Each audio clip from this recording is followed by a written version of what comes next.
tenemos también al empresario Roberto Argüello desde Estados Unidos, analista, vinculado completamente en asesorías a empresarios a empresas a nivel de Latinoamérica, que nos cuente un poco cuál es el funcionamiento del CAF. O sea, realmente es un banco sólido.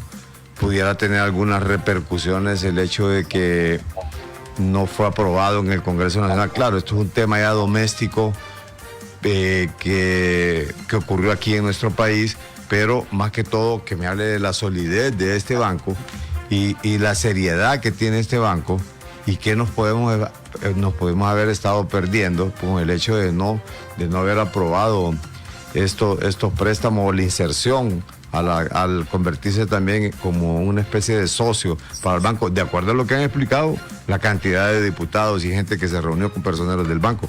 Buenas tardes, Roberto. Buenas tardes, muy amable. ¿Qué tal, Carlos? Muchísimas gracias por invitarme a tu programa. Sí. Roberto, anoche prácticamente no pasó esta adhesión de Honduras al CAF, ¿no? a esta cooperación de fomento andina, pero ¿qué conocimientos tienes del CAF? Mira, entendamos, en el mundo de las multilaterales, una multilateral es un banco de fomento cuyos dueños son países. En el caso específico de América, que va desde Canadá hasta Chile y todo el Caribe, tenemos que el Banco Mundial es el banco de fomento más grande del mundo y posiblemente el que cubre toda América. Luego tenemos al BID, el Banco Interamericano de Desarrollo. Ambas instituciones muy grandes, muy fuertes. Luego tenemos las regionales. En Centroamérica tenemos al BESIE, que es una increíble institución de fomento. Y en Sudamérica está el CAF, que es la Corporación Andina de Fomento. Lo que ha estado pasando con el BESIE y con la CAF es de que estos bancos son tan sólidos y tan buenos y se han convertido en bancos enormes.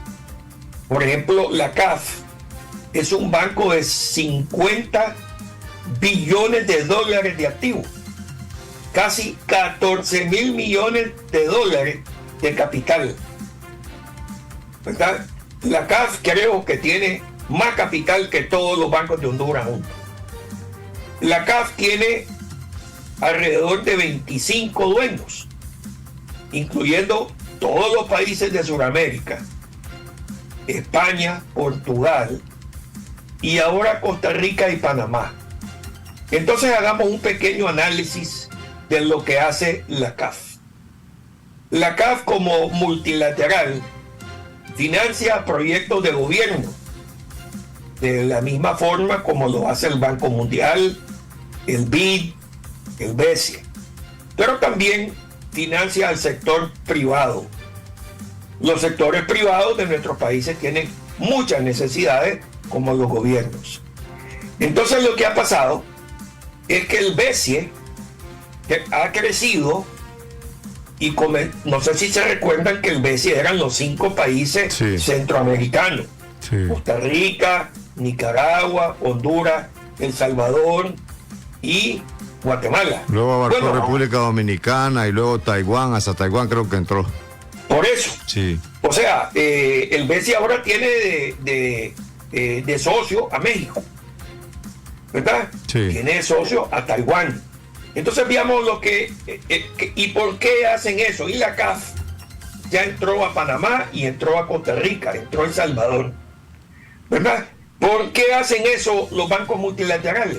Porque de esa forma diversifican su portafolio y cuando captan dineros en las bolsas del mundo lo que hacen es de que el hecho que el riesgo del banco esté diversificado los ayuda a obtener fondeo más barato. En el caso específico de Costa Rica, Carlos, y te voy a leer, y en El Salvador, aquí estoy viendo préstamos a Panamá por 320 millones de dólares. A Costa Rica la CAF le prestó 500 millones de dólares y después otro desembolso de 50 millones de dólares. Oye, estamos hablando de cantidades súper importantes, ¿verdad? En el caso específico de El Salvador, 225 millones de dólares. Entonces, cuando tú tienes una institución de un enorme prestigio, muy bien manejada, como son, ya te repito, Banco Mundial, el BID, el BCE, la CAF, a mí me parece que una vez que una de estas multilaterales le ofrece a un país ser socio, yo creo que es un lujo de ese país ser socio de una multilateral de un enorme prestigio.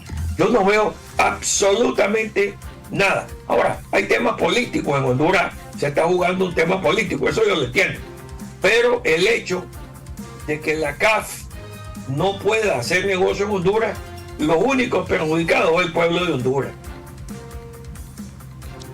¿Perdió realmente Honduras con el hecho de no aprobar esto? Bueno, sacar la cuenta, Carlos, sí, que al lado de Honduras está El Salvador, y El Salvador hace 4 meses recibió de la CAF 225 millones de dólares para proyectos de infraestructura, ¿verdad? Esos proyectos de infraestructura ayudan a que El Salvador sea más competitivo. Recordemos que todos nuestros países están compitiendo uno con el otro para las exportaciones. Ahora, también los países centroamericanos se ayudan, porque la empresa privada hondureña exporta a Centroamérica, pero también importa. Pero ¿qué pasa?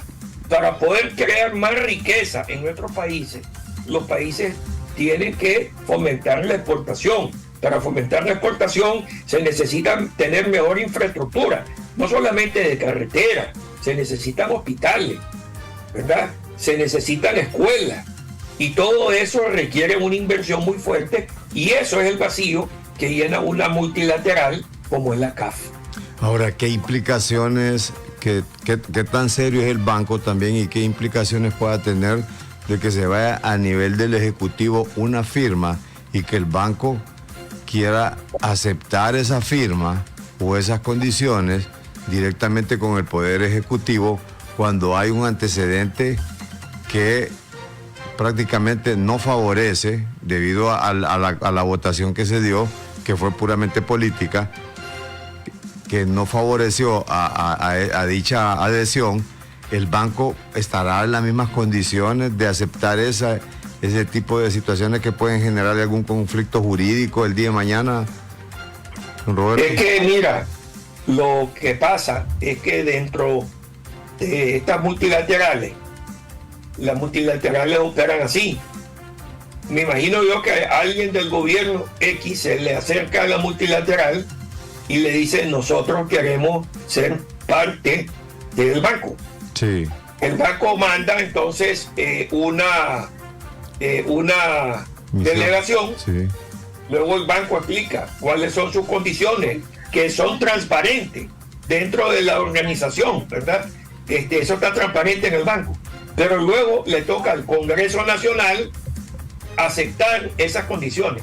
Si los congresos de los países no aceptan lo que está firmando el Ejecutivo, ninguna multilateral va a llegar al país a hacer negocio, porque después hay cambios de gobierno y después pueden desconocer la deuda. Sería irresponsable de cualquier multilateral que firme con un gobierno que no sea aprobado por el Congreso. Tiene que haber unanimidad. La propuesta de ser miembro de una multilateral tiene que ser aceptada, como ha sido en el caso del Banco Mundial, del BID y del BCE, que no solamente la presidencia, sino que el Congreso tiene que aprobar. Qué interesante, por eso ha llegado usted a esa conclusión de que fue Honduras la que perdió. Porque definitivamente, Carlos, porque mira, Honduras necesita de todo. Entendamos que Honduras es un país en desarrollo. Honduras necesita mejores escuelas, mejor infraestructura, mejor todo. ¿Y esos recursos de dónde vienen? Bueno, en gran parte viene de la gente que trabaja y paga sus impuestos, ¿verdad? Por eso es que es bien importante el sector privado. Y el sector privado crea riqueza. ¿El gobierno para qué sirve? Para distribuir la riqueza de lo captado de los impuestos de las personas. Por eso es que los gobiernos tienen que ser transparentes. Pero ¿qué pasa? Son tantas las necesidades que tenemos en nuestros países que los impuestos no dan para las necesidades. Y ahí es donde vienen las multilaterales a cubrir ese déficit que hay entre las necesidades y lo existente. Y esos son los recursos que vienen de una multilateral. Estos costos que de adhesión y del hecho de hacerse socio, obviamente eran recuperables en vista de la cantidad de préstamos, pues. No sé si son 100 a 1, 100 a 1. Ya. 100 a 1, pero es que entendamos esto. Banco Mundial, BID, BCE y la CAF son multilaterales de un prestigio increíble en el mundo. Son instituciones de lujos que solamente el bien hacen a nuestro país. Bueno, si fuera un banco que no sabemos quién es el dueño, pero los dueños de la CAF son países. Ya te conté, toda Latinoamérica, ahora Costa Rica, Panamá, El Salvador, España y Portugal, y República Dominicana. En Centroamérica, los beneficiados de esta relación con la CAF son los panameños, los costarricenses, los salvadoreños y ahora los dominicanos. Interesante opinión de una persona como usted, conociéndole su trayectoria, que ha servido de asesor también a grupos financieros, no solamente en Honduras, sino que a nivel de Latinoamérica y otras partes del mundo. Y nos sorprende realmente, este tipo de situaciones que plantea, porque debido al conocimiento, pues es que llegó a esa conclusión. Ya no hay manera de resarcir esto, ¿no? Porque por una cuestión política se perdió algo que realmente era un beneficio para el país.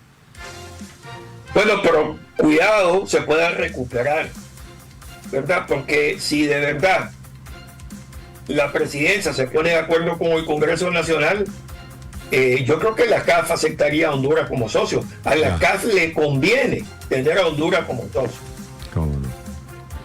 Don Roberto, muchas gracias. Ya me quedé sin tiempo, pero me hubiera gustado. Se quedaron varias preguntas en el tintero, pero sé que siempre hay una disponibilidad y digamos, deferencia para con nosotros en este programa. Buenas tardes. Muchas gracias. Buenas tardes. Nos vemos pronto. Muchas gracias. 3 de la tarde con 55 minutos. Hasta aquí, analistas de la noticia.